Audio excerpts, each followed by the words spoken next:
Hello everyone.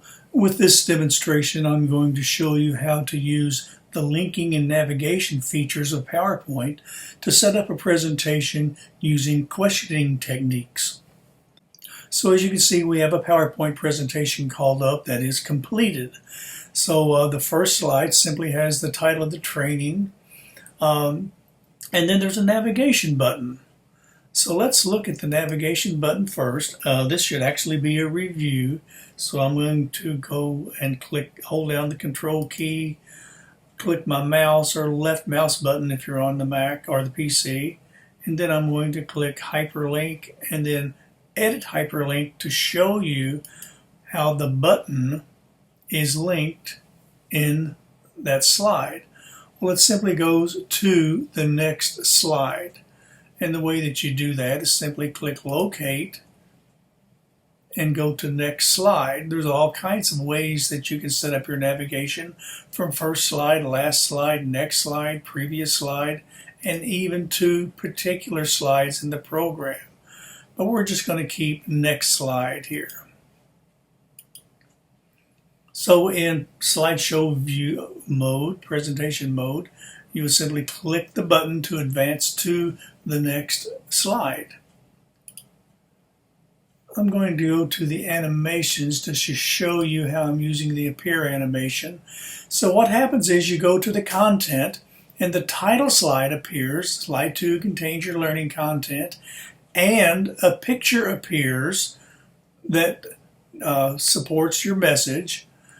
The text does not appear until you click the advance button.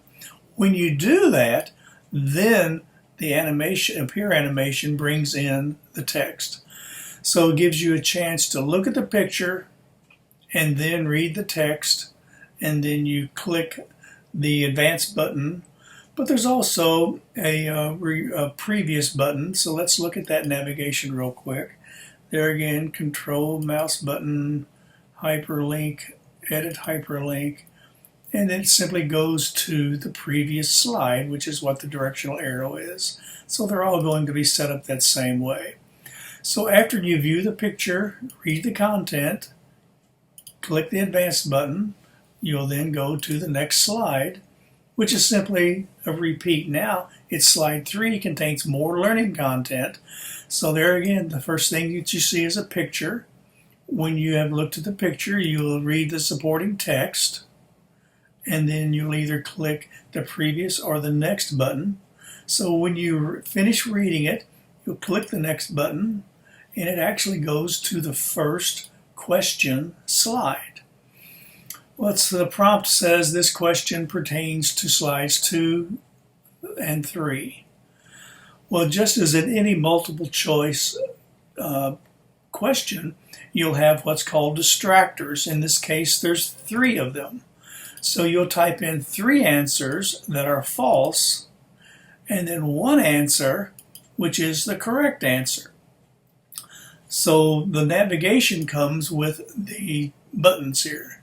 So if you get it incorrect, and let's say you've selected this as your answer, looking at the navigation,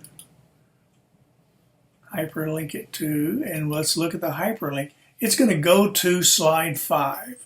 So let's go to slide 5, and that's down here. And it's going to prompt you to try again. But it's also going to give some supporting information of why you got it wrong. So to try again, you'll click the arrow. Let's look at the navigation for that. And it takes you back to slide 2. Slide 2 is the start of your explanation of your topics. So you read through the information again on the next 2 slides, takes you to the question slide, and now let's say we're going to select the correct answer. Let's see what happens here. Let's look at the navigation or the linking features. So that will simply take you to slide 6. So let's look at slide 6 now. Slide 6 is right here, and that prompts you that the answer is correct and it gives you a little more supporting information of why you got the correct answer. So when you get the correct answer, there again, let's look at the navigation. In this case, I've just set it up as a next button simply because the next content slide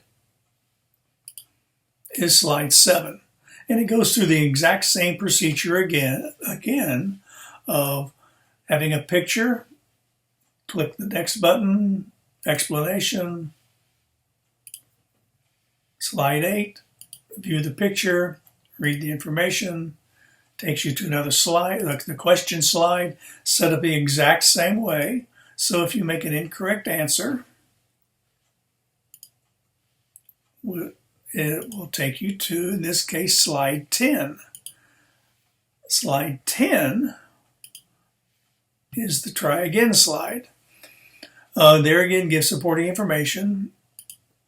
And what does where does slide 10 take us? It takes us back to slide 7, which is the start of the second series of information. Go through the information again, answer the question correctly, hold down the control key, left mouse button, hyperlink, and now it's going to take us to slide 11. Well, slide 11 prompts you that it is the correct answer, gives supporting information of why it's correct. Click the green button now because you got it correct. That will hyperlink to, it's simply the next button which takes you to the last slide that simply says, congratulations, you have completed the test. So this is the technique that you're going to need to use in a PowerPoint presentation using questions for a knowledge check. This knowledge check is called a formative evaluation. In other words, in class you would be asking questions as you would make a presentation. You do not have the advantage creating online training, so therefore to engage the student you would need to create some questions to spot check for the knowledge. So using this procedure, you can use PowerPoint to create content using good multimedia design with questioning techniques.